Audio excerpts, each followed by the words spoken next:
Bonjour mes chers amis, comment vous allez? Ça fait un moment.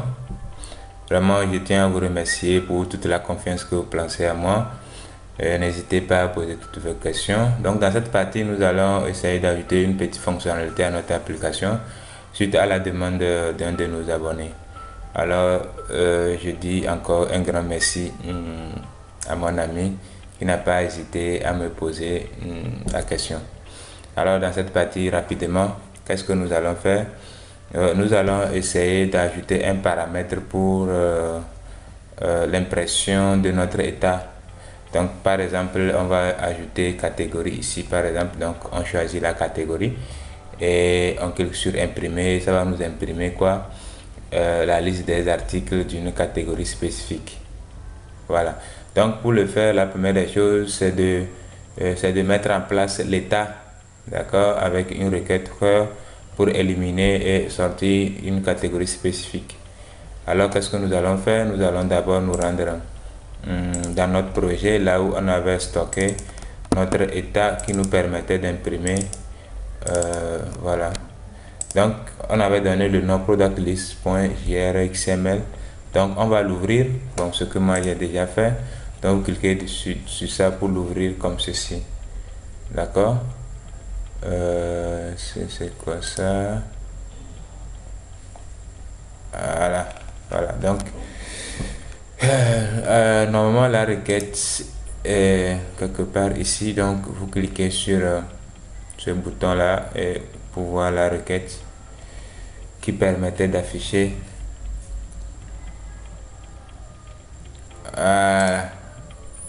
Voilà. Donc c'est ça la requête, select, select, c'est-à-dire le nom de la catégorie, le prix de vente, le nom du produit, le prix d'achat, from category in join product, et puis la condition de la jointure. D'accord? Donc pour tester ça, on fait prévisualisation. Voilà, donc c'est l'état qu'on imprimait quand on clique sur le bouton. Voilà, donc nous allons changer la requête pour pouvoir éliminer tout simplement les autres catégories. C'est-à-dire, on va mettre ici, on va prendre prod point catégorie ID égale par exemple bon, on va voir quelles sont les données disponibles. Donc on va voir. Ok, je vais enlever ceci. On va essayer de voir. Ok, il n'y a pas l'ID de la catégorie. Bon, donc la catégorie ID égale à 23 par exemple. On va voir s'il y a catégorie ID égale à 23. Donc maintenant, on va essayer de voir. Est-ce qu'il y a une donnée dedans? Non, il n'y en a pas. Donc si je mets 1 par exemple. Bon, donc je sais pas, je connais pas les ID. Donc ce qu'on va faire, on va essayer de voir notre base de données. Donc on va faire use. Bon, j'ai renommé ma base de données. Hein. Donc show tables. Donc on va voir les tables qui sont dedans. Show tables. D'accord, show tables. Donc on fait select étoile from products et puis voilà, on a catégorie ID 27 26. Donc ce que je vais faire ici, par exemple, je mets 27. On va juste essayer de voir ce que ça donne. Voilà, donc ça nous sort les produits qui sont dans la catégorie alimentaire. D'accord? Voilà. Donc voilà la requête qui va nous permettre d'éliminer les catégories. Alors, qu'est-ce qu'il reste à faire? On va créer un paramètre rapidement ici. Donc, nous avons plusieurs possibilités de le faire. On peut le faire directement ici. Créer paramètre en passant par ici. Vous cliquez sur ajouter. Donc, je fais maintenant éditer le paramètre et je vais appeler le paramètre catégorie ID. Donc, cat ID. Et le type, on va prendre le type long. Voilà, prompt is prompt true, c'est-à-dire que on va nous demander de saisir la valeur du paramètre à l'exécution. Donc c'est ça qui fait que le prompt égale à true. Donc si vous ne voulez pas, vous faites false. D'accord, il fait OK. Donc ici, au lieu de mettre une valeur en même temps, qu'est-ce que je vais faire? Je vais mettre $P, d'accord, accolade le nom du paramètre. D'accord. Donc on va mettre le nom du paramètre ici. Donc c'est quoi? C'est cat ID. Voilà, donc cat ID. Donc c'est ce qui est fait. Ok, donc n'oubliez pas que nous avons utilisé une source de données intégrée, c'est-à-dire que la table. D'accord, on a utilisé une table qui est une source de données, donc il faut aller remplir la table aussi avec une requête. Donc vous double-cliquez, on revient, vous double-cliquez sur la table, vous rentrez sur la table comme ça, vous faites les mêmes choses. Bon, moi je change simplement la requête exactement avec celle que j'ai créée de l'autre côté. Et maintenant, qu'est-ce que je vais faire? Il faut qu'on crée aussi ce paramètre là ici, d'accord? Donc cliquez ici, cliquez paramètres, donc ça doit être les mêmes noms exactement, d'accord? Donc faites j'ai déjà créé ça, je vais éditer. Donc maintenant je choisis long. Donc remarquez que ici il n'y a pas isPrompt, d'accord? Donc on sauvegarde simplement, on teste que tout marche bien. Voilà. Maintenant qu'est-ce qu'il faut faire? Il faut aller faire le mappage entre ce paramètre qu'on vient de créer au niveau de la table et le même paramètre au niveau de comment appelle-t-on de l'état principal. Donc nous avons ici le report principal et la table, d'accord, qui prend les données du report principal. Donc il faut faire un mappage entre le paramètre que nous venons de créer et celui du report principal. Donc pour le faire, donc vous cliquez simplement sur table, vous allez dans dataset. Donc au niveau de dataset, vous descendez là, vous cliquez sur paramètres. D'accord, vous cliquez sur ajouter. D'accord. Donc quand vous cliquez sur ajouter, vous avez votre carte ID que vous choisissez là. Maintenant, on va prendre, vous cliquez ici pour aller chercher les paramètres concernés. Non, on peut écrire ça, hein. On peut écrire ça, on clique sur paramètres, on cherche carte ID. Voilà, donc on vient de faire le mappage comme cela se doit. Voilà, donc je viens de faire le mappage. Donc je sauvegarde, je reviens là et puis je sauvegarde, j'ai déjà sauvegardé. Maintenant il faut compiler l'état, d'accord? Donc l'état étant compilé, remarquez bien que ça enregistrer notre état dans ce dossier là, donc on ira le chercher là-bas pour venir changer dans notre dossier, d'accord, du projet. Alors qu'est-ce qu'on va faire? On va essayer de voir ce que ça va donner. Voilà, donc ça nous demande maintenant l'ID de la catégorie. Donc qu'est-ce que vous faites? Par le 27 que j'avais saisi là-bas, je le saisis ici et puis je teste pour voir ce que ça va donner. Donc ça nous génère un état, d'accord,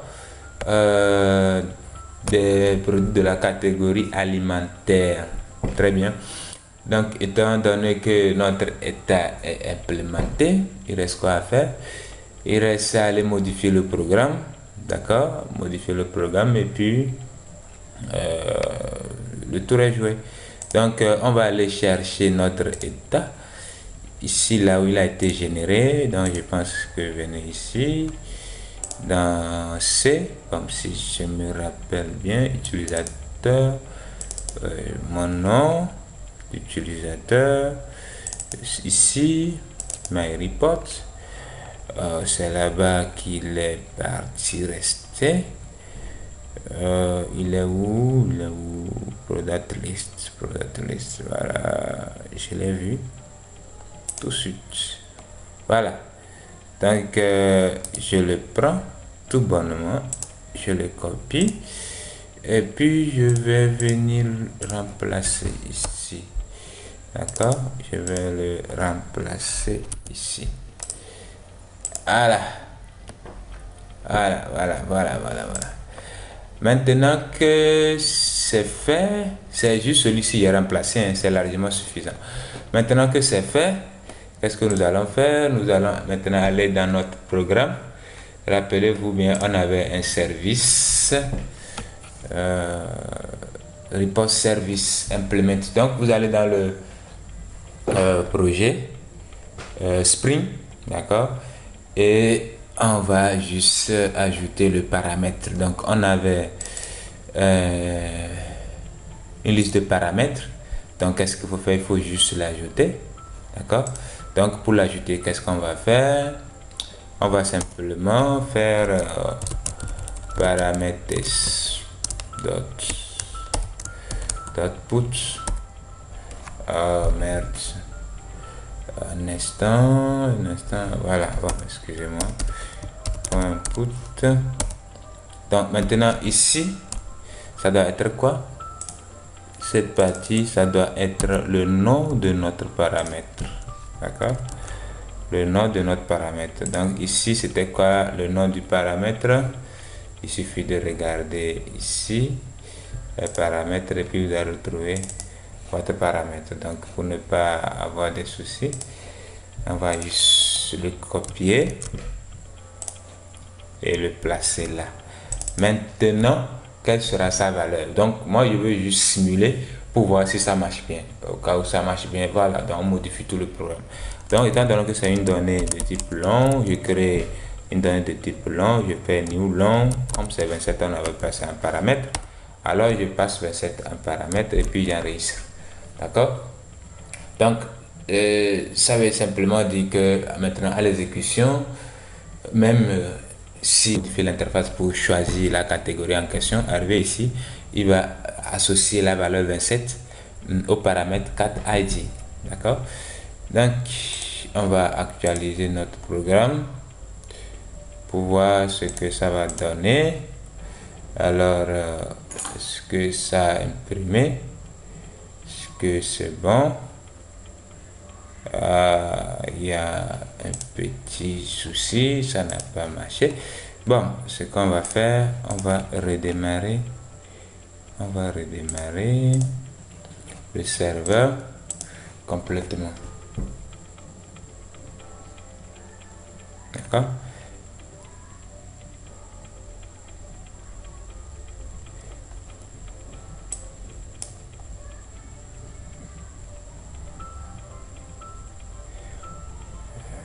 Bon, la plupart du temps, bon, je n'ai pas actualisé ici.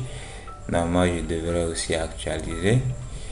Bon, on va voir si ça marche pas. Là, on va revenir et puis actualiser là-bas, voir ce que ça va donner. Un instant, je pense qu'il y a un souci. Voilà. Ah non, ça n'imprime pas. Il y a un problème dans le code.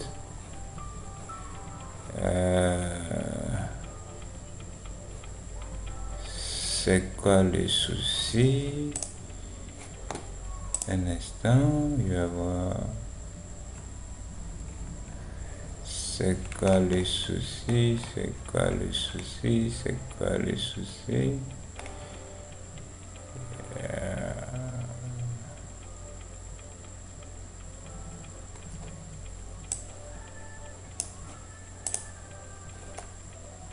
Ok.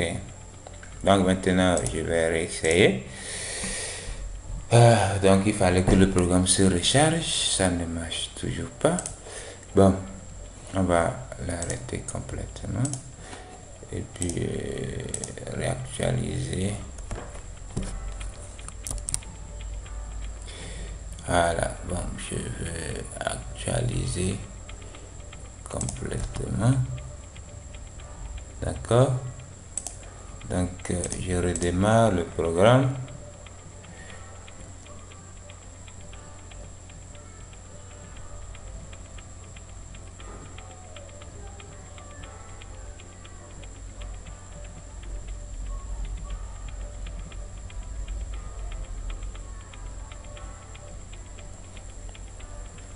Ok, restez toujours, je suis en train de voir c'est quoi le souci.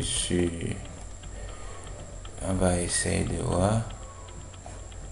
Ça ne génère pas de problème, donc je pense que normalement tout est ok, hein. Voilà, donc il fallait actualiser en fait pour que ça marche. Voilà, donc ça veut simplement dire que bon, tout est ok. Donc maintenant ce qui reste à faire, c'est d'aller modifier complètement le programme. Je vais pouvoir envoyer un paramètre, d'accord, l'ID de la catégorie depuis l'interface, et puis le récupérer ici, et puis le tout rejouer. Donc on va faire ça en 2 épisodes, on a déjà passé un peu de temps. Donc nous allons continuer dans l'épisode suivant. Alors restez branchés et puis n'hésitez pas à poser toutes vos questions. Alors à bientôt.